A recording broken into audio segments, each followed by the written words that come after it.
Never let me tread I don't provide you with useful information in these lectures. Welcome to Large Animal Block Medicine, and thank you for signing up, and I hope we don't torture you too much. Do you know how safe eggs are these days? And besides, challenge your body.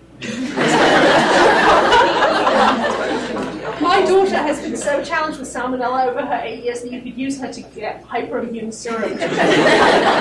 Give it up. It's futile. Okay. You should go home and try it because it's much better than the stuff you get at Applebee's. Chronic colic will drive you to drink. Cold-hearted threesome, short trip to hell, a curious feeling on a Long Island ice. Is this a sweaty armpit? Do you know what technique number 2 is? Beer cat lid. Magic hat number 7 has the sharpest lids, and I keep 3 of them in a little bag. It's because if you weren't the sort of person who freaked out over getting hundreds, you wouldn't be in vet school right now. You'd be doing whatever all the people who didn't get in are doing. I want to do clickers, but I really feel this is misuse of clickers. True, but I would say wrong. It's blah, blah, blah. I like to have pheochromocytoma on every differential list I write because I really love pheos and they're easy to miss, and I really want to find more. And every time a pheo comes into the clinic, I'm always off clinics. So you can come into me with like a hangnail and I'll like have pheo on my list. Always consider pheochromocytoma on your differential list for anything, but that's usually kind of acute colic. Okay, so here we go. What's this animal's problem? So how are you going to rank order this problem list? Yeah. Pheochromocytoma. Number 1, number 2, number 3, number 4. Whoa. Okay. Kind of squawk from the stall, and I happen to be the first person I walk in, and there's the horse in there. It's eating the grass, and out of its left chest tube is coming this bright green liquid. I mean, like grass green liquid.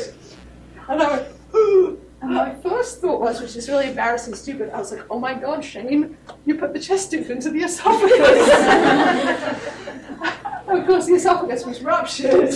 And so when I ate the grass went, and that's why it wasn't really aspiration pneumonia, was it? It was kind of Boerhaave syndrome, which is when I became obsessed with this. So anyway, that was that. But, you know, those weird things that pop into your head.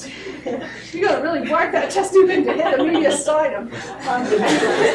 Oh, geez, look, the answer came up. So I went, this sounds like a job for students. So off you go. So I sent the student. It's blah, blah, blah. Find this horse's butt with Dr. Van Eck's rectaling, and I get my cell phone, and I call the owner, and I was like, hey, you know how I said we could spend $2,000 and not find anything in your animal, have a really bad prognosis?